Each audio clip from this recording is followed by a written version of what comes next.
seen in the practice? They're still bowling. You're still going to throw some shots, but Yep. about a half an hour in here, what are you seeing? Yeah, well, one, I have my mask off because I'm socially distancing. We're more than 6 feet. I'll put it back on in a second. Two, yeah, a half hour in, we're seeing reports of more early hook up on the high end. There's a lot of oil down lane. I think the scores are very similar to the PTQ, which were fairly high. Managing that front to back is going to be a huge deal. Depending on whether your ball skates through the front or you have to loft or do something else to get it through the front that'll be the trick, I think.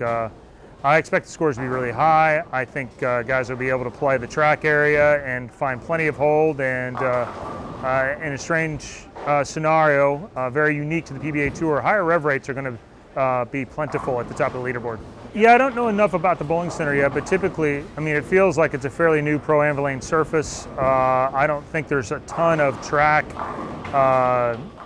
wear in or, a really heavily scratched up track area. So I think it's mostly just that it's playing like it's a longer pattern because it is on pro Anvilane, which just creates hold. It makes this 40-foot pattern feel like it's 43, and that just becomes hold for the guys that get it to hook. So guys like me, I'll have to find a way to get through the front and use speed control, and then the higher rev rates. I think even the highest rev rates are not going to be able to throw it as hard as they want, but they're going to be able to have plenty of left. And so once they figure out how to manage and create some of the right, I think the scores will be big. I don't think it's really changed much here in a while. The guys have gotten good. They know how to break lanes down, and so you're going to see more of the same. They'll start a little further right. They're going to move left off of it.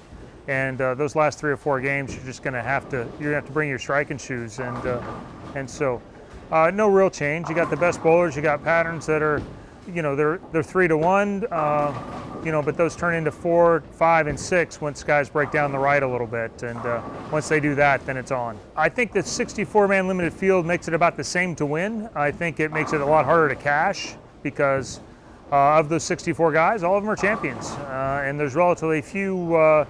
With the exception of maybe Kyle, that aren't in this field. I guess I should take that back. There's a few surprises because some of the hot guys that have not won yet but are bowling really well, like Chris Vi, the Laverys. I know I'm going to miss a few of them along the way, but there's some surprises. We came up with 5 or 6 guys that we would have thought would be a contender week in, week out that are not actually in the field. So there's going to be some of that as well. So in some ways, maybe a little easier from some of the young guns, but it's, any field Belmo's in is going to be hard to win.